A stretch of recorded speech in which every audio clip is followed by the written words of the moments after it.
Salut, c'est Florent et bienvenue sur le podcast des nouveaux rentiers. Alors aujourd'hui c'est encore un podcast un petit peu spécial parce que j'ai le plaisir d'accueillir Luc sur ce podcast. Luc que tu ne connais pas ou que tu connais peut-être parce que si tu as pris rendez-vous.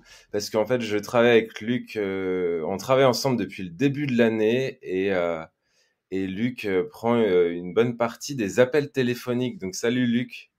Bonjour à tous, bonjour aux fidèles auditeurs. C'est vraiment un plaisir pour moi de pouvoir être sur ce podcast avec Florent. Et Ben, c'est vrai merci. que j'ai l'honneur de pouvoir avoir certains d'entre vous qui écoutez ce podcast, qui prenez rendez-vous. Et on va passer un super moment d'échange et de parole. Ouais, le but c'est ça, c'est qu'on puisse échanger, que tu te présentes un petit peu aux auditeurs et puis ton parcours et puis un peu, on va revenir un petit peu aussi sur les échanges que tu as avec les personnes qui prennent rendez-vous parce que ça m'intéresse et puis ça doit sûrement intéresser aussi notre audience. Donc merci de prendre le temps de faire ce podcast, c'est cool. Ben, merci à toi surtout de me donner cette opportunité. Ça roule. Bon, alors j'ai des petits travaux, donc si vous entendez du bruit, je suis vraiment désolé, mais ils sont en train de faire des trous au troisième et du coup j'espère que ça va pas trop perturber le podcast, mais sinon on l'enregistrera jamais parce que les travaux vont durer 4 mois, donc c'est foutu. Alors Luc, déjà la première question, c'est tout simplement qui es-tu? Ben moi, je suis Luc Absalon, donc j'exerce l'activité de conseiller en gestion de patrimoine depuis plus de 15 ans aujourd'hui. Je suis passionné d'investissement, passionné d'immobilier, passionné de bourse. Je fais du trading aussi pour compte propre depuis une dizaine d'années. Et c'est cette passion justement qui me conduit à m'intéresser à tout type d'investissement et surtout au marché financier. Donc aujourd'hui, je pars du principe que chacun peut, grâce à des méthodes, à des techniques éprouvées, quel que soit son niveau de connaissance, pouvoir constituer un patrimoine, le développer et pouvoir en vivre des fruits de son patrimoine, exactement comme Florent le fait aujourd'hui. Yes. Pourquoi j'y rejoins Florent? Pour une raison très simple, c'est parce que son parcours, en écoutant ses podcasts et en regardant un petit peu son profil, m'a beaucoup inspiré parce que je me suis dit, lui, il est vraiment représentatif d'un peu monsieur tout le monde, c'est-à-dire salarié avec des objectifs précis et qui s'est donné les moyens. Et aujourd'hui, je pars du principe que tout un chacun, quel que soit son niveau de revenu, peut commencer à se constituer un patrimoine et espérer, en faisant les bons choix, au bon moment, de pouvoir vivre complètement, exactement comme Florent le fait aujourd'hui, des revenus de son patrimoine. Voilà. Yes. Eh bah, sacrée introduction. Ouais, non, c'est clair, c'est ce qu'on essaye de proposer effectivement dans le podcast, apporter de la valeur aussi dans les rendez-vous et puis montrer aux gens qu'il est possible d'investir par soi-même et d'avoir des bons rendements sans trop se prendre la tête. Et c'est vrai que c'est quelque chose que tu as dû voir évoluer aussi si ça fait, comme tu disais, ça fait 15 ans que tu fais ça. J'imagine que tu as vu que le paysage de ce qu'on peut faire en tant que particulier a beaucoup bougé sur ces 15 dernières années. Complètement. Ça a énormément évolué. Moi, au début, quand j'ai commencé dans la gestion de patrimoine, le seul investissement que les gens faisaient systématiquement, c'était de l'immobilier. Et quel immobilier?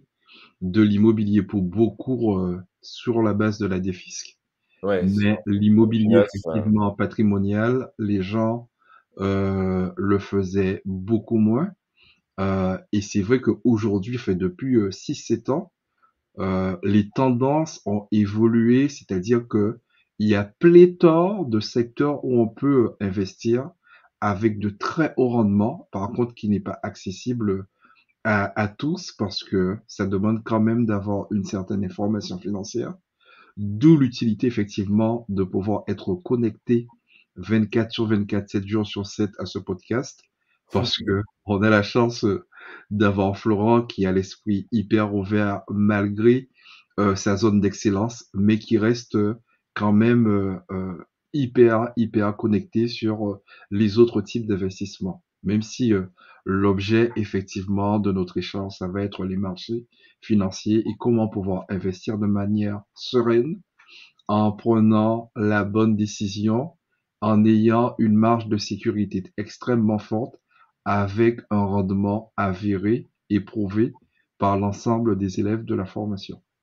Ouais, c'est vrai que souvent les gens, et là, en France, c'est vrai que souvent on n'investit pas trop en bourse, à tort, à mon avis, parce que on a une culture qui est très pierre, et donc on le fait, on investit dans l'immobilier pour sa résidence principale, et après, effectivement, souvent le deuxième investissement, c'est parce que on veut plus payer d'impôts, et du coup, Mm. on fait des Pinel ou des opérations dans l'immobilier, dans du neuf, mais on reste finalement dans l'immobilier.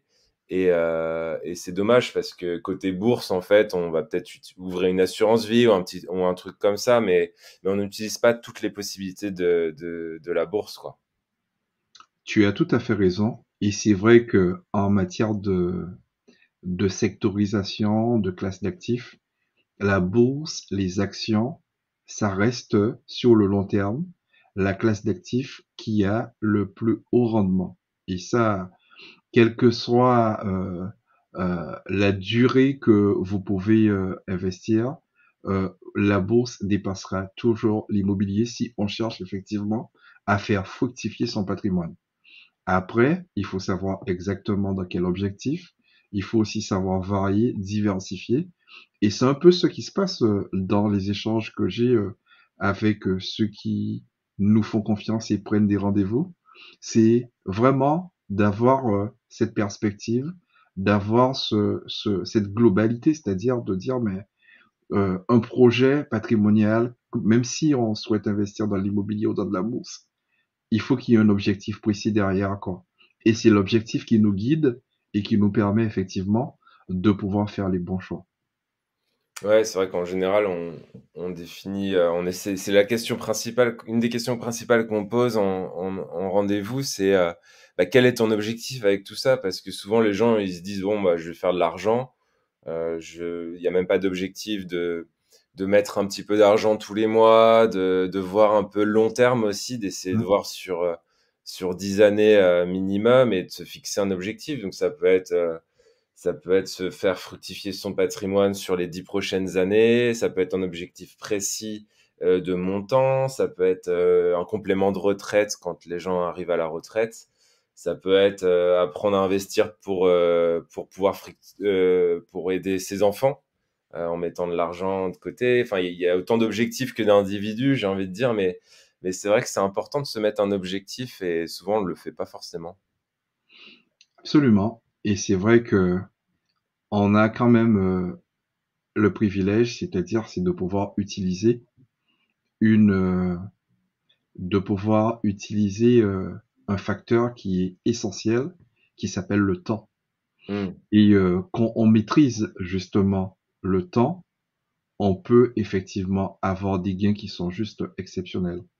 Et le temps, ça peut être soit notre allié, ou alors le temps peut être contre nous. Par exemple, quelqu'un qui s'endette et qui fait un investissement, on peut parler du Pinel ou autre chose, et qui ne le fait pas avec les bonnes considérations, c'est-à-dire quelqu'un qui paie énormément d'impôts, donc le Pinel, ça fait partie des stratégies proposées pour l'aider. Mais quelqu'un qui se laisse séduire justement par une publicité ou autre, et qui se retrouve à faire un effort d'épargne pour pouvoir financer son Pinel. Là, le temps joue contre lui. Quelqu'un maintenant qui investit dans l'immobilier et qui décide effectivement d'acheter de l'ancien et qui a la possibilité de faire des travaux, d'augmenter ses charges, de faire du déficit foncier ou autre, là, c'est plus la même affaire. Là, le temps est son allié. Donc, en fonction de comment on se positionne, Soit effectivement le temps devient un moteur, devient un booster, ou soit le temps devient un poids et ce qu'on perd, on peut plus le rattraper. Ouais, parce que ce que tu dis, en fait, c'est que cet effort d'épargne enfin, le Pinel n'est déjà pas adapté à n'importe qui. Et quand c'est pas adapté, c'est effectivement cet effort d'épargne que tu vas mettre en plus tous les mois, peut-être 200, 300 euros par mois. En fait, ça va être de l'épargne que tu vas pas utiliser pour faire fructifier ton patrimoine. Et du coup, Absolument. sur 10 ou 20 ans, en fait, tu auras juste perdu 10 ou 20 ans d'effort d'épargne. Alors certes, tu auras peut-être gagné un petit peu d'argent côté impôt, mais le bilan, en fonction de ta situation, sera pas forcément très, très positif, quoi. C'est exactement ça. Tu l'as bien résumé. Et ouais, d'accord, OK, ça marche. Et du coup, mmh, sur ton activité de gestion de patrimoine, donc tu disais que, les gens, faisaient beaucoup d'immobilier avant. Tu vois, des gens aujourd'hui qui te demandent, pour investir en bourse, c'est quelque chose qui vient de plus en plus ou ça a pas trop bougé, Ça ces derniers bouge, temps? ça bouge énormément parce qu'aujourd'hui, surtout avec l'avènement des crypto-monnaies, aujourd'hui on se rend compte que ce que j'appelle des investissements alternatifs, les, euh, les leviers de croissance se trouvent justement sur les marchés financiers, sur les cryptos. Après, c'est vrai que les gens font très attention parce qu'il y a un manque d'information, un manque de connaissances et il y a surtout une forme de fébrilité parce que ça reste aussi, il faut le dire, hein, c'est un peu comme sur l'autoroute, hein, on va beaucoup plus vite que sur une route nationale. Ça reste, il y a beaucoup de volatilité. Donc, par contre, quand on est bien informé et qu'on est dans le sens de la vague, là, on prend pas de risques et on profite justement des opportunités de marché, quoi. Et je pense que le maître mot aujourd'hui, c'est de se faire bien accompagner de manière à éviter ou à limiter au maximum les risques qui seront toujours présents. De toute façon, on le sait, à partir du moment qu'on a du rendement, la contrepartie, c'est le risque. Mais par contre, le risque, il peut être maîtrisé. C'est comme quand vous roulez à 130 km/h, vous avez plus de risques de faire un accident, mais rouler à 130 km/h sur une autoroute, c'est pas pareil que sur une petite route nationale, quoi. Ouais, c'est clair, parce que souvent les gens, ils ont peur d'investir, notamment parce qu'ils ont peur de tout perdre, et souvent à raison, parce qu'une petite bêtise, beaucoup de gens confondent aussi investissement et trading, Mm, et du coup, ils se retrouvent, au lieu d'investir, à faire du trading alors qu'ils n'ont pas du tout les compétences pour le faire. mm, Je prends un exemple un peu bête, mais quelqu'un qui se met à faire de la crypto, effectivement, tu disais le marché des cryptos est hyper volatile.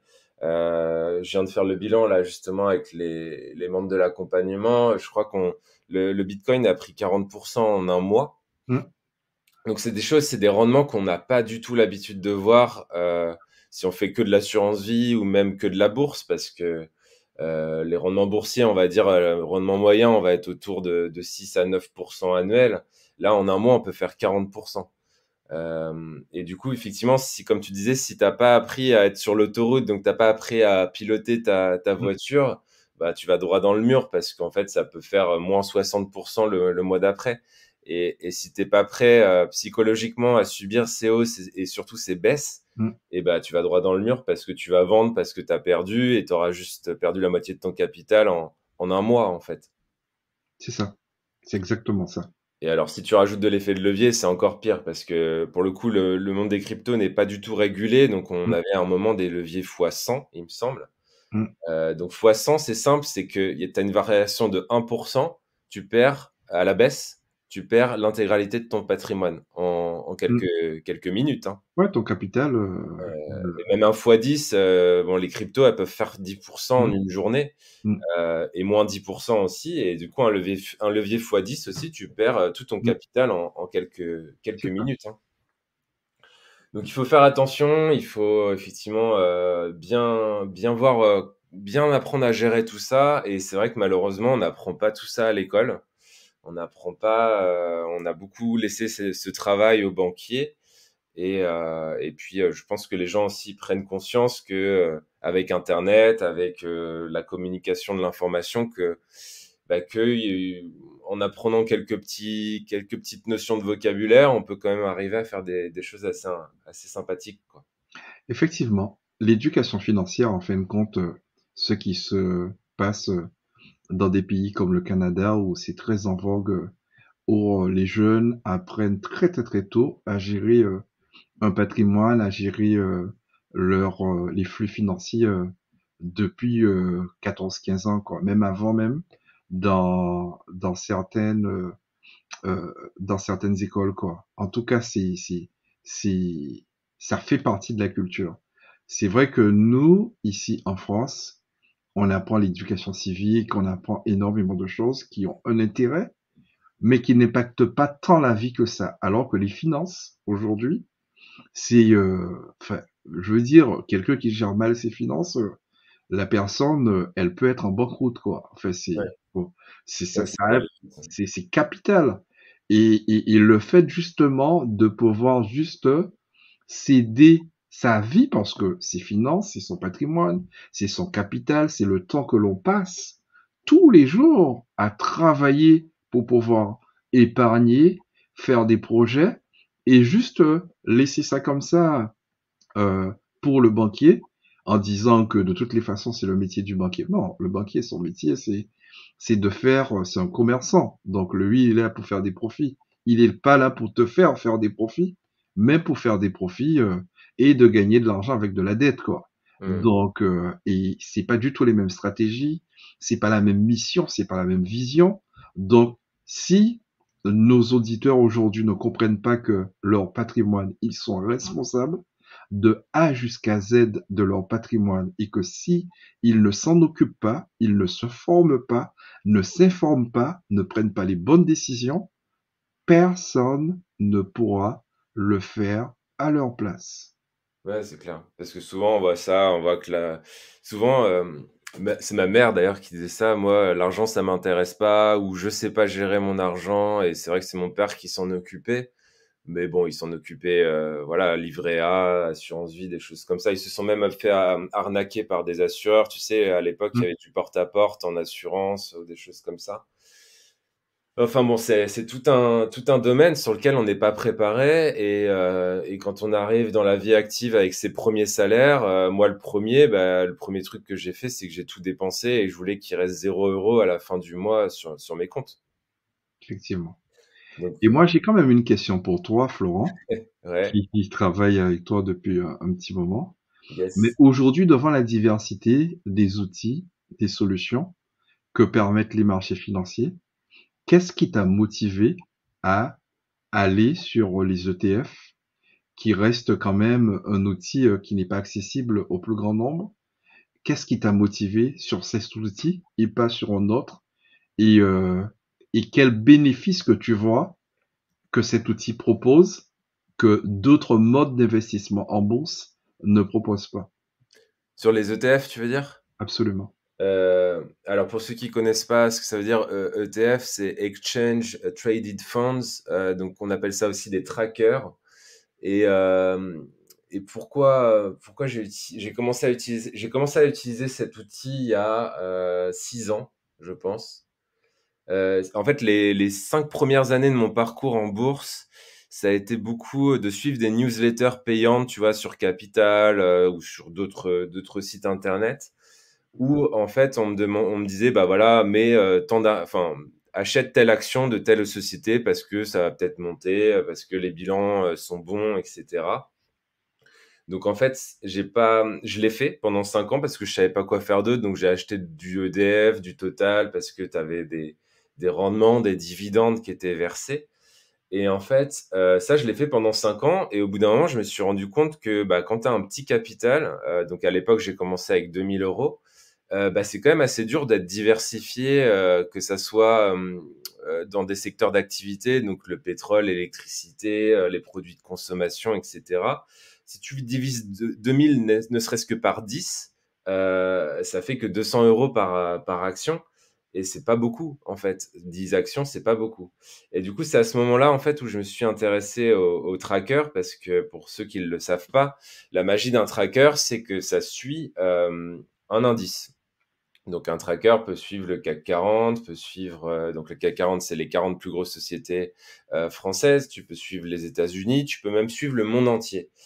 Donc il y a ça qui m'a fait migrer vers les trackers, c'est-à-dire que j'ai vu cette opportunité de diversifier en quelques minutes mon portefeuille, parce que je sais pas, 100 euros, je parle même pas de 2 000 euros, mais tu mets 100 euros sur un tracker qui suit le CAC 40, bah, tu suis instantanément avec tes 100 euros les 40 plus grosses sociétés françaises. C'est chose qui est complètement impossible si tu prends tes 100 euros et que tu essaies de le mettre sur les 40 sociétés françaises, c'est complètement impossible. Donc ça, pour moi, c'est le premier bénéfice du tracker, quel qu'il soit, hein, c'est que tu peux diversifier avec très très peu d'argent. Donc c'était mon cas à l'époque. Et le deuxième truc qui m'a fait migrer vers les ETF, c'est que j'ai vu des stats qui avaient été faits, des statistiques hein, sur les fonds d'investissement en assurance vie. Donc des fonds qui sont gérés par des experts, des gérants d'entreprise, des gens qui sont dans la finance, qui ont fait leurs études dedans, qui savent faire des bilans, analyser des sociétés, rencontrer les dirigeants, etc. Enfin, c'est leur métier. 90% d'entre eux ne font pas mieux sur le long terme qu'un indice. Donc à ce moment-là, en fait, ça a fait vraiment tilt dans ma tête et je me suis dit, bah, est-ce que j'ai la prétention, si tu veux, de faire mieux que ces gérants-là qui font pas mieux que les indices? Et je me suis dit, bah, en fait, non, c'est pas possible. Je peux pas. Déjà, j'ai que 8 heures, j'ai un boulot qui n'est pas celui-là. À l'époque, j'étais ingénieur en mécanique, donc j'avais pas du tout le temps de passer à analyser des sociétés, etc. Et donc, c'est ça qui m'a fait migrer vers les trackers. Et c'est là aussi où mes rendements ont commencé à être stabilisés sur le long terme. Alors, je sais pas si ça répond à la question. Je suis peut-être parti un peu dans tous les sens, mais Non, ça répond à la question et c'est vrai que tu as terminé en disant que tes rendements se sont stabilisés sur le long terme. Pour toi, aujourd'hui, les personnes qui te suivent, qui sont fidèles à ton podcast, qu'est-ce qu'ils recherchent le plus? C'est-à-dire, c'est quoi leur typologie? Euh, c'est quoi leurs besoins? C'est-à-dire, est-ce que tu as pu déterminer un profil type des personnes qui te suivent depuis toutes ces années? alors il y a pas. Alors en âge, j'ai été assez surpris parce que si tu veux, le plus jeune qu'on accompagne, il doit avoir 18 ans. Mhm, Et la personne la plus âgée que j'ai accompagnée devait avoir plus de 70 ans. C'était une grand-mère. Donc avec des portefeuilles complètement différents, des patrimoines aussi qui étaient complètement différents. Mais il y a toujours, si on doit trouver un point commun, il y a toujours cette volonté en fait de prendre en main, on en parlait tout à l'heure, de prendre en main leur patrimoine par eux-mêmes, d'être vraiment le d'être responsable de d'être leur, des de acteurs, leurs finances. d'être des acteurs. Ouais, d'être des acteurs et en plus quand ils comprennent qu'en fait en devenant acteur, bah, on supprime tous les intermédiaires, c'est-à-dire qu'on supprime bah, les frais qu'on peut retrouver dans les assurances vie, on fait des meilleurs rendements parce que notamment avec ce truc des trackers qu'on va rarement te proposer dans des newsletters, même comme Capital, c'est pas dans en fait, il faut comprendre l'intérêt Mm, des gens. C'est-à-dire que les banquiers, c'est pas dans leur intérêt de te parler de ça, parce que en fait, ils vont préférer te ramener vers un fonds qui est géré par leur banque, en fait, parce que c'est là où ils vont prendre leur commission. mm. Donc, faut toujours comprendre l'intérêt des gens et pourquoi ils t'amènent vers tel ou tel investissement. C'est pareil avec une newsletter de Capital. Leur intérêt, c'est de te faire, te fournir de l'information Capital. Donc, forcément, ils vont plutôt te mettre sur des stratégies où ils vont te proposer quelques sociétés tous les mois parce que comme ça leur fait faire du contenu et ça leur fait faire de l'activité et ça justifie le fait que tu payes la newsletter. Si Capital il disait bah voilà tu mets sur tel tracker et puis tu fais rien sur les 10 prochaines années, bah il gagnerait pas d'argent quoi. Et pourtant pour quelqu'un qui débute c'est peut-être le meilleur truc à faire. Donc euh, Effectivement. donc Et pour toi, quel est ton intérêt de permettre à tes clients, même à tes auditeurs, de pouvoir développer sur leur patrimoine et générer de la plus-value? C'est quoi ton intérêt? Qu'est-ce qui te motive? Sachant qu'aujourd'hui, quelque part, tu vis de tes revenus de patrimoine? Qu'est-ce qui te pousse à faire ça réellement? Ouais, c'est vrai que souvent les gens vont dire oui, bon, les programmes sont payants, etc. Et du coup, ça va m'enrichir. Mais l'idée, c'est pas effectivement comme, enfin, quand tu fais un truc moi, j'ai pas besoin de bosser tous les jours pour gagner de l'argent. C'est-à-dire que j'ai de l'argent qui rentre de différents canaux d'investissement. Donc que je bosse ou que je bosse pas, l'argent rentre. Alors du coup, après, ça peut paraître curieux, mais on va chercher une deuxième raison qui est un peu plus profonde, d'où ta question. Et cette raison, ça serait plutôt de, bah, justement, d'éduquer financièrement. En fait, moi, j'ai mis vraiment 10 ans, alors peut-être pas 10 ans complètement, mais au moins 8 ans à m'éduquer financièrement. Et du coup, moi, ce que je propose aujourd'hui, c'est une sorte d'accélérateur. C'est-à-dire, ce que j'ai appris en 8 ans, tu l'apprends en 4 mois. Mmh. Et du coup, ça n'a pas de valeur en vrai. Parce que mon éducation financière, je me la suis faite en me faisant des arnaquer sur Internet, en dépensant je sais pas combien dans des bouquins, en passant je sais pas combien d'heures, je les compte plus, devant l'écran à chercher les possibilités d'investissement, etc. Et du coup, ça a pas de valeur. Et ce qui me porte vraiment, c'est ça, c'est de pouvoir avoir quelqu'un qui était complètement débutant en bourse et qui devient un investisseur aguerri en 4 ou 5 mois. Et, et la personne qui te dit bah merci parce que tu as changé ma vie, ça a pas de prix, quoi. En fin de compte, pour, faire une image, je dirais que toi, tu es exactement comme la personne qui construit les lignes de chemin de fer. C'est-à-dire que, par exemple, pour partir de Paris à Bordeaux, ben, t'as dû mettre, allez, 1 an, voire 2 ans pour construire, cette ligne de chemin de fer. Ouais. Et grâce à ta méthode, c'est-à-dire RSR, rendement sans risque, tu permets aux gens, pas de reconstruire toute la ligne, mais juste de prendre le TGV pour partir de Paris et arriver à Marseille. Et c'est pour ça que on peut aisément dire que là où ça t'a pris 8 ans, toi, tu offres le véhicule, c'est-à-dire le TGV, pour que les personnes qui n'ont pas 8 ans à perdre, de pouvoir avoir les mêmes résultats, mais dans un temps relativement plus court. Et parce que c'est plus court, c'est plus confortable, ça offre plus de visibilité et ça permet aux gens de faire beaucoup plus que toi-même ce que toi tu as pu faire. Parce que effectivement, euh, en, en 4 heures, en 6 heures, je sais pas le temps entre Paris et Bordeaux, mais tu peux faire 2 allers-retours. Alors que toi, pour construire cette ligne, eh ben, t'as mis plus d'1 an, quoi. Donc, voir le gain de temps, en fin de compte, c'est ça.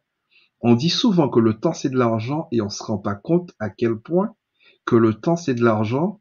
Mais entre quelqu'un qui est pressé, si tu lui offres la possibilité de pouvoir avoir les mêmes résultats, mais dans un temps infiniment plus court, avec une certaine sécurité, et d'avoir le résultat en mettant 10 ans pour l'avoir, je crois que le choix, il est vite fait, quoi.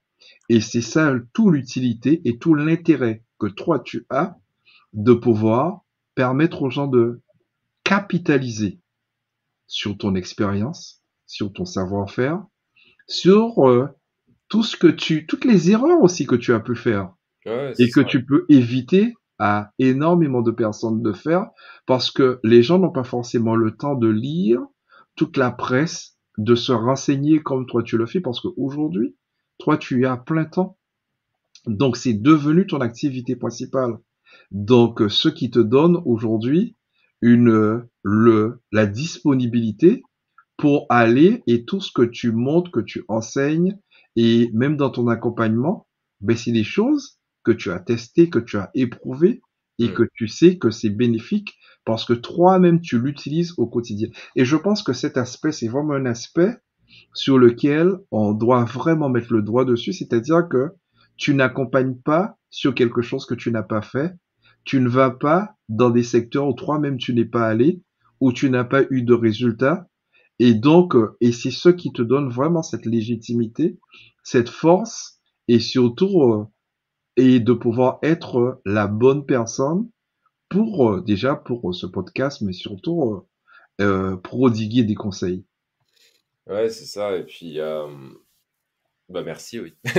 Non, mais c'est ça. Et puis, ouais, il y a ce côté aussi pédagogique. Moi, même quand j'étais ingénieur, bon, très peu de personnes le savent, mais je donnais des cours aux arts et métiers. Moi, j'aimais bien transmettre, transmettre du savoir. En fait, j'ai toujours bien, en fait, j'ai une soif d'apprendre qui est énorme. J'adore apprendre les choses, mais j'adore aussi les restituer, les synthétiser, tu vois, et puis les repasser à mon entourage ou aux gens dans l'accompagnement. Et c'est vrai que ça, c'est ce qui me porte aujourd'hui, je pense, effectivement. Cette soif de connaissances et puis cette soif de redistribuer les petits trucs que j'ai appris sur ces dernières années. Et puis bah, là, je suis à un niveau aussi, en fait, on s'arrête jamais d'apprendre. Et du coup, bah, dans 10 ans, j'en saurai encore 10 fois, 100 fois plus.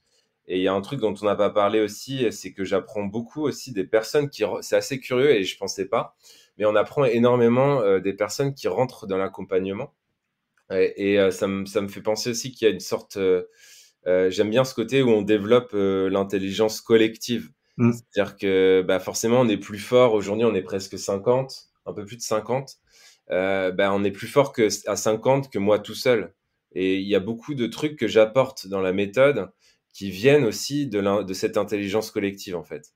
Et je pense que plus on sera, plus la méthode sera robuste, bien créée, avec les meilleurs rendements, les moins de risques possibles, etc. Et c'est que le début, en fait. Et c'est important que tu précises le nombre parce que ça reste un accompagnement à taille humaine, sur mesure, ce qui te laisse le temps de pouvoir t'occuper personnellement, individuellement de chacun. Parce que c'est sûr que tu aurais eu 500, voire 1000 élèves, ça aurait été bien sur l'aspect financier, mais quelque part, tu te serais retrouvé avec des personnes qui seraient, entre guillemets, laissées pour compte. Alors que, avec ce nombre, c'est un nombre que toi tu maîtrises, tu peux suivre, tu peux vraiment apporter cette qualité de service, ce suivi, cet accompagnement. Et c'est vrai que quand, au téléphone, j'explique aux gens qu'on est vraiment dans du sur mesure, de l'individualisé. On est en mode copilote et que c'est pour ça que au bout de 4 mois, l'objectif c'est que les gens soient autonomes et pas assistés. Autonomes, on fait Ouais, vraiment la différence entre les deux ouais, bien parce sûr. que l'autonomie permet justement de pouvoir prendre son destin en main. Vous êtes autonome, mais vous n'êtes pas seul, quoi. Et Ouais, c'est c'est ça. vrai que, et ça, c'est vraiment un point qui est très important parce que tous ceux qui ont fini l'accompagnement des 4 mois sont encore là, ils sont avec nous et ils peuvent toujours compter, c'est-à-dire en cas de besoin, sur une demande, euh, sur une problématique, c'est-à-dire ils peuvent compter sur toi. Et ça, c'est hyper important à savoir quoi. Le Ouais, but il de y a un ton bail. accompagnement, c'est vraiment d'offrir l'autonomie de fonctionnement et de pilotage par rapport au patrimoine de tout un chacun. Hmm. Ouais, déjà, il y a un live tous les mois, il y a un groupe Facebook, on se tient au courant, tout le monde a mon WhatsApp, donc c'est vrai que j'ai une proximité avec tout le monde et je connais tout le monde. Et puis de toute façon, en fait, on fait pas rentrer de personnes qui sont, enfin, il y a ce côté bienveillant, tu vois, et c'est vrai on fait pas rentrer de personnes qui vont foutre le bordel ou qui seront pas déçus. Enfin, les déçus. Enfin, j'ai pas de déçu. Je Mm. suis assez fier de pouvoir dire que tout le monde est satisfait du truc parce que personne n'a demandé de remboursement ou est parti de cet accompagnement. Donc, c'est que quelque part, tout le monde est satisfait, tout le monde y a trouvé son compte, quoi. Et, Absolument. et ça vient de ce fait, de ce côté où bah, je suis chaque personne, quoi. D'accord. Yes. Et c'est vrai que dans cette perspective de tout le monde trouve son compte, comme on n'est pas dans cette dimension, on se satisfait de ce qu'on a et de comment les choses sont faites. C'est-à-dire, la question que je souhaite te poser, c'est comment, justement, on termine 2021, on va attaquer 2022, Ouais. pouvoir apporter encore plus de valeur à ces personnes qui te font confiance, qui t'écoutent, qui te suivent, et quels sont les axes d'amélioration et surtout quelles sont les prochaines propositions que tu pourrais leur faire pour leur permettre d'atteindre encore plus sereinement les objectifs qu'ils se sont fixés en termes de finances. Bah ouais, après c'est la valeur, elle est pas mal individualisée parce que les besoins sont différents en fonction des personnes. Mais globalement, ce qu'on peut retenir sur 2020-2021, déjà, c'est qu'on a rajouté, on a rajouté dans la méthode cet aspect crypto-monnaie Mm. que j'avais pas avant parce que j'avais loupé la vague de 2017 qui s'est terminée très très mal pour ceux qui ont investi au plus haut. Mais c'est pas l'idée. Mais en gros, moi j'ai senti cette nouvelle vague qui est arrivée. Enfin, c'était pas dur de la sentir, hein, mais disons que comme tu disais tout à l'heure, comme je passe 100% de mon temps là-dessus, bah je ressens peut-être plus les choses aussi que quelqu'un qui a son travail à côté, etc. Parce que je continue de me former, je continue de m'informer aussi. Et donc en 2020-2021, on a rajouté cette composante crypto qui a très très bien marché puisqu'on a fait x8. Enfin, moi j'ai fait x8 et ceux qui ont copié ce que je faisais, je pense qu'ils ont fait la même chose. Et du coup, x8 en un peu plus d'un an, franchement, c'est déjà cool. Et après, non, ça va être constamment d'améliorer la méthode. Alors, c'est des petits. Tu vois, en fait, je vois ça comme un. Bah, je suis ingénieur mécanique, donc si je vois ça comme des engrenages, tu vois. Donc l'engrenage, il est lancé, le moteur, il est en route. Après, c'est des petits ajustements, tu vois. C'est Mm. est-ce qu'on va pas changer l'huile? Est-ce qu'on va pas, tu vois, rajouter des vitesses ou tu vois. Et en soi, la méthode, elle est là. Après, c'est des petits ajustements qui vont intervenir sur les 10 prochaines années et qui vont nous permettre d'améliorer tout ça. Et le gros truc aussi qui nous pend en nez, c'est probablement une grosse crise. Bon, t'es bien placé pour le savoir aussi. Des crises, on en a en général tous les 8 ans, 10 ans. Là, il n'y a pas eu de grosse crise depuis 2008. Donc forcément, ça va arriver un jour.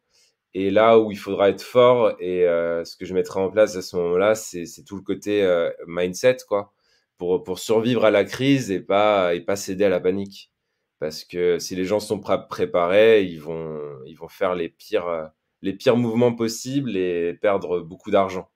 Donc c'est là aussi on aura une deuxième facette à bien développer à ce moment-là. Et c'est aussi pour ça que je fais les lives tous les mois parce que on parle mindset, on essaie vraiment de prendre du recul et ça c'est vraiment important.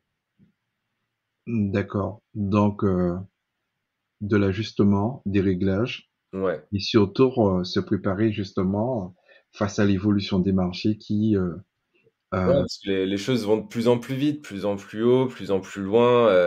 Enfin, je veux dire, en 2020, avec la crise du Covid, personne pensait que les marchés financiers allaient autant performer. mm, Parce que les gens, en fait, font souvent le parallèle entre l'économie et les marchés financiers.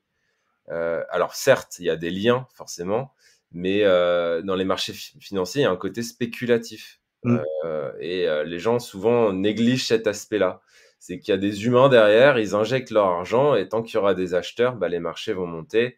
Et à partir du moment où, en gros, la Fed et la BCE ont dit on imprime des billets, vous en faites pas, on imprime de l'argent, bah, les marchés sont repartis comme avant et ils sont à nouveau sur des nouveaux plus hauts, ce qu'on n'aurait jamais imaginé en temps de pandémie, quoi.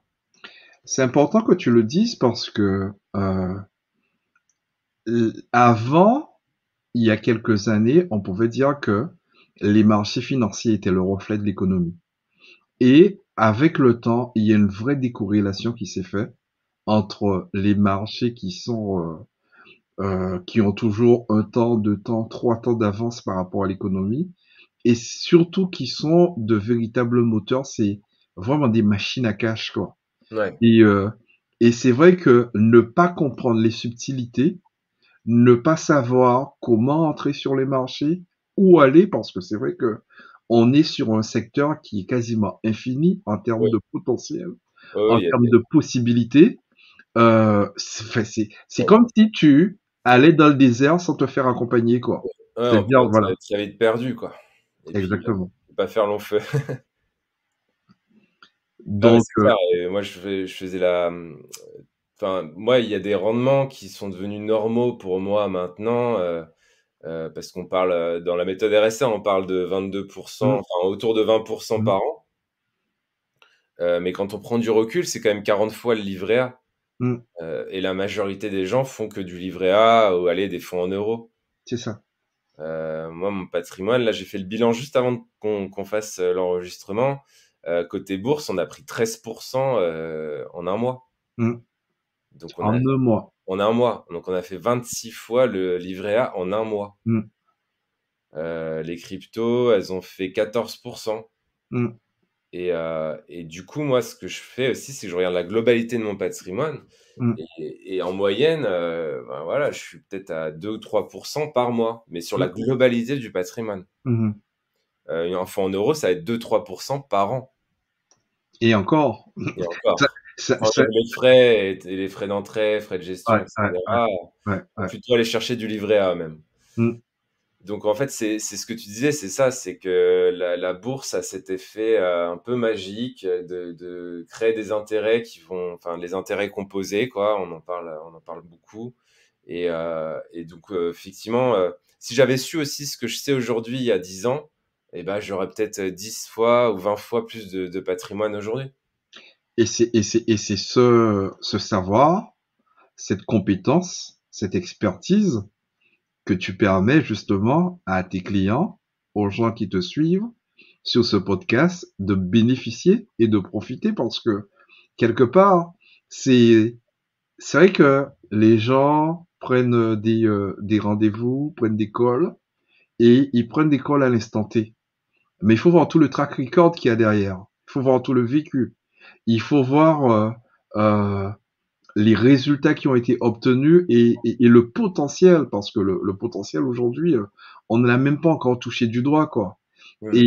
Et vu qu'aujourd'hui, on découvre de mieux en mieux comment bien utiliser les marchés financiers à son profit, sans pour cela trop s'exposer. Et c'est vraiment ça, je veux dire, le point fort, c'est de se dire que on peut y aller sans être euh, addict, c'est-à-dire, puisque en finalité, c'est passer 1 heure par semaine, peut-être 1 heure par jour au début et 1 heure par semaine une fois que tout est mis en place. Et ça, c'est la vraie force et c'est la vraie valeur ajoutée du système que tu as mis en place et qui permet aux gens de ne pas être tributaires de, de ce qu'ils font, de s'intéresser, d'être passionnés sans pour cela être esclave, quoi. Ouais, alors tu parlais d'une heure par jour. Au début, c'est juste l'aspect formation, donc faut consulter la formation, faut s'instruire, etc. Donc ça prend forcément un peu de temps. Mais une fois que tu es autonome et que tu es formé, on est plutôt sur une demi-heure par mois, hein. Oui, oui, tout à fait, mais c'est vrai que dire comme ça une demi-heure par mois, ça peut être choquant. Donc, parce Ah qu'on oui, te dit, mais finalement, j'ai plus rien. Tout est en automatique et tout. C'est pour ça que j'ai préféré dire 1 heure par jour. ouais, d'accord. Non, mais c'est vrai qu'au début, il faut se former un petit peu, Mm. faut prendre le temps de devenir autonome. Mais une fois que c'est le cas, on est vraiment sur un temps de gestion. Tu vois, là, on est on est début novembre. Et du coup, tu vois, tous les mois, je mets à jour le patrimoine, etc. Bon, ça me prend, ouais, ça me prend une demi-heure, 1 heure, gros maximum. Mais parce que moi, je suis sur plein de trucs dont je parle pas. Enfin, il y a Mm. plein de choses que je fais. Comme tu disais tout à l'heure, je parle des choses que quand la méthode, elle est testée, Mm. approuvée, validée sur plusieurs années. Donc, on a encore des trucs sous le coude à montrer et ça sortira quand ça devra sortir, quand je serai satisfait du résultat, on va dire. Mais du coup, il y a plein de choses qui vont arriver aussi, forcément, quoi. Et pour en revenir à toi, Luc, du coup, tu as cette activité de gestion de patrimoine et qu'est-ce qui, enfin, t'en parlais un petit peu tout à l'heure, mais qu'est-ce qui t'a donné finalement envie de prendre ces rendez-vous avec moi, de bosser justement de ce côté, parce que du coup, ça te donne, ben, t'es déjà un peu entrepreneur parce que je pense que tu es un peu à ton compte en tant que gestionnaire de Je patrimoine. suis à mon compte totalement. Voilà, donc tu es déjà un peu entrepreneur, mais pourquoi tu veux rajouter cette petite pierre angulaire en plus de l'entrepreneuriat? Ben, en fin de compte, ma principale motivation, c'est d'abord le plaisir de l'échange, le plaisir d'avoir des gens au téléphone et de pouvoir partager cette passion. Parce que c'est vrai que pour moi, euh, même au niveau du cabinet, euh, c'est, je suis probablement le seul qui met l'homme avant le patrimoine. C'est-à-dire que je pars du principe que mon principal actif, c'est l'être humain, quoi. Et c'est en développant l'être humain que je peux développer le patrimoine parce que déjà notre premier patrimoine, notre premier héritage, c'est notre nom, le nom patronymique d'ailleurs. Ça veut bien dire ce que ça veut dire. Donc je m'intéresse énormément à l'humain et c'est le privilège que j'ai justement en travaillant avec toi parce que j'ai ces personnes au téléphone, donc il y a des échanges qui sont extrêmement riches et qui, tout en restant autour du patrimoine, mais me permet effectivement de mettre le doigt sur des aspects, sur des points que les gens ne penseraient pas forcément. Parce que c'est vrai que lors de l'entretien, les gens s'attendent à parler rendement, rendement, rendement. Et en fin de compte, dans cet écosystème, tout est lié, quoi. Hmm. Et c'est ce plaisir justement d'apporter de la valeur à l'être, à l'humain qui est possesseur de son patrimoine et de savoir exactement mais c'est quoi l'objectif, qu'est-ce qu'il y a derrière, c'est pourquoi et surtout comprendre l'histoire, comprendre le parcours parce que assez souvent on ne répète que ce que l'on a reçu de la part de ses proches, de ses parents, sans trop savoir pourquoi. Ouais. Donc, connaître justement l'historique, connaître l'histoire, connaître la filiation même de ces personnes et tout me permet de mieux comprendre pourquoi certaines décisions ont été prises et qu'est-ce que ça a engendré justement comme résultat sur la constitution de leur patrimoine. Ouais, souvent, moi j'ai un exemple qui enfin, les échanges, effectivement, sont hyper enrichissants. Même, enfin voilà, ça dure trois quarts d'heure, on échange. Et moi, j'ai appris plein de choses aussi en passant ces appels, donc je comprends ta position. Il y a un truc qui m'a marqué, ça me fait penser à ça, c'est que, tu sais, je parlais d'effet de levier tout à l'heure. Mm. Il y a quelqu'un que j'avais appelé, qui est pas rentré dans l'accompagnement, il me semble, mais en fait, qui avait accumulé, mais pendant 10 ans, 300 000 euros ou un truc comme ça, Mm. qui jouait, et j'utilise volontairement le verbe jouer, qu'il jouait en bourse, sur une méthode qui marchait plutôt bien. Et puis un jour, il a tilté, c'est-à-dire son cerveau, il a vrillé. Il s'est dit qu'il était probablement le roi du monde, qu'il savait trop bien gérer son argent et son patrimoine. Et il a fait un all-in avec un levier x10 Oh là là. et il a tout perdu. Ben oui. Il a tout perdu en 2 mois, je crois. Mm. Donc en fait, il a mis 10 ans à accumuler un capital qu'il a perdu en 2 mois. Mm. Et la principale raison, je pense, c'est parce qu'il était tout seul. Mm. Il était tout seul, il a cliqué sur le bouton, il s'est dit: «Ah, je vais faire x10 avec mes 300 000 euros», et puis en fait, non, c'est allé dans l'autre sens. Et c'est quelqu'un d'aguerri, je veux dire, c'est quelqu'un qui ça faisait 10 ans qu'il investissait en bourse. Et ouais, le fait d'être tout seul comme ça, bah, des fois, on peut péter un câble et puis faire n'importe quoi. Et s'il y a personne qui nous aide dans notre entourage parce que personne n'investit, etc., bah, on n'a personne pour nous dire bah non, tu vas faire une connerie, mais fais pas all-in déjà. Et puis peut-être le levier x10, utilise un levier x2, et puis voilà. C'est comme sauter en parachute seul et sauter en parachute en tandem. Ouais, ouais, la première fois. Alors lui, ça faisait 10 ans qu'il sautait tout seul. Mm. Et malheureusement, bah, l'accident, il est arrivé qu'au bout de 10 ans. Le truc, c'est que si le parachute que tu as l'habitude d'utiliser ne s'ouvre pas, ben après c'est la catastrophe, quoi. Bah, ouais, c'est ça. Même s'il y a un parachute de secours, mais Et tout ça, là, c'est un exemple parmi d'autres, mais mm, on a appris vraiment beaucoup aussi de ces échanges. Pour ceux qui n'ont pas encore pris rendez-vous, c'est un vrai échange. Vous allez plutôt tomber sur Luc. Moi, je m'en occupais plutôt l'année dernière, et cette année, c'est quand même Luc qui prend presque tous les rendez-vous. Donc, merci aussi de prendre le temps de prendre ces rendez-vous. Et puis voilà. Euh, D'ailleurs, ça me fait penser par rapport justement au rendez-vous. euh, Qu'est-ce qui, selon toi, motive les auditeurs à rejoindre l'accompagnement, en fait? Est-ce que tu as vu un trait commun? Ouais. absolument. le trait commun entre tous ceux qui rejoignent l'accompagnement, c'est la volonté de pouvoir reprendre le contrôle de leurs finances et d'avoir nettement mieux que ce qu'ils ont avec leur replacement au niveau de la banque.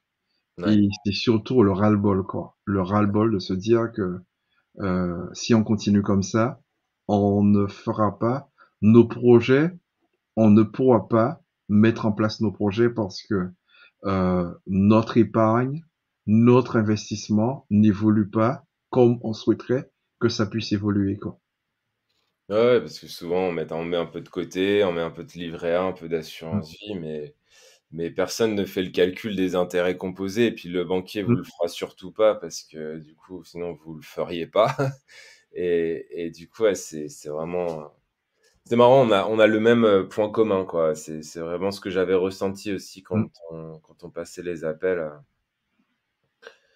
Ok, Luc. Je sais pas si tu avais d'autres questions, toi. Non, moi, le but, c'était vraiment qu'on puisse avoir cet échange avec, pour les auditeurs et que, effectivement, qu'il y ait cette présentation qui soit faite parce que ça fait plusieurs mois aujourd'hui que j'ai la plupart au téléphone, Hmm. mais qu'officiellement, on n'avait pas pu avoir cet échange grandeur nature sur les ondes. Et Bah pour ouais, moi, sur c'est les ondes du podcast, comme ça, effectivement, absolument. maintenant tous les Mais auditeurs maintenant, ils du savent, quoi. podcast te connaissent. Oui, tout à fait. Connaissent ta voix et puis ils seront pas surpris s'ils m'ont pas moi au téléphone et qu'ils ont toi. Sachez que Luc enfin, il nous en a parlé, hein, mais Luc est totalement qualifié, même limite plus que moi, à prendre ses appels parce qu'il a une vraie carte de conseiller de gestion au patrimoine.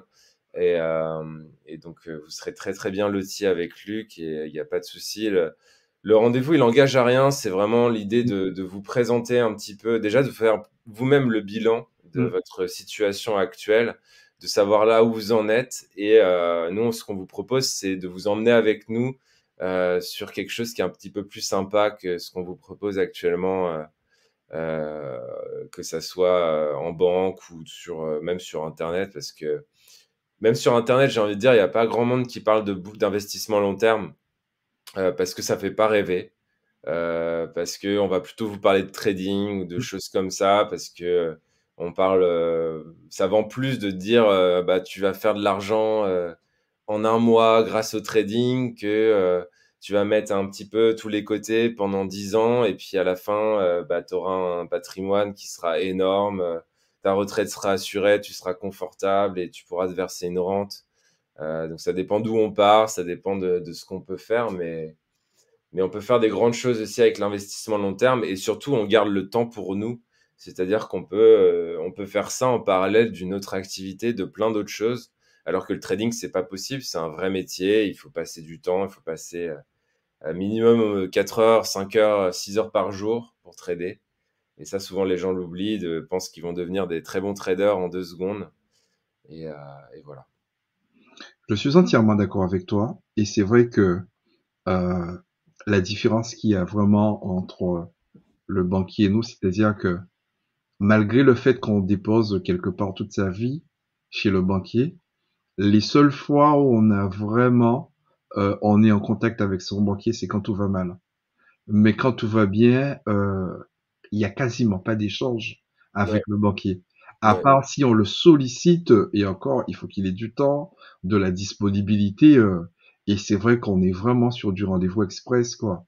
Et à la fin du rendez-vous, il y aura toujours la tentation de vous placer un produit qu'il avait depuis un moment, et ça tombe bien puisque vous êtes là, donc il va vous le placer, même si ça n'a strictement rien à voir avec votre patrimoine, votre demande et vos objectifs, quoi.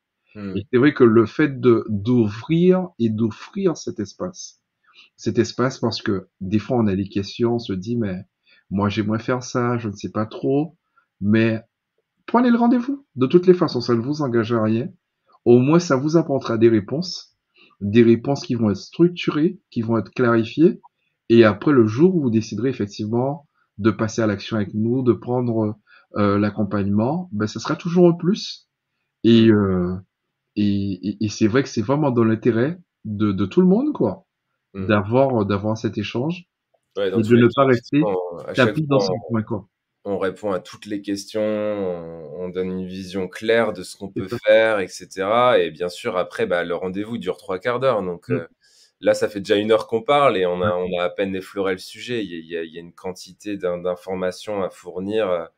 Voilà, quand on dit autonome en 4 mois, bah, c'est quand même à raison de plusieurs heures de formation et de plusieurs heures aussi passées avec moi au téléphone. mmh, Donc, faut pas non plus espérer devenir complètement autonome en 3/4 d'heure. mmh. Mais déjà, ça vous met un pied dedans, ça vous permet de savoir où vous en êtes, de savoir ce qu'il est possible de faire.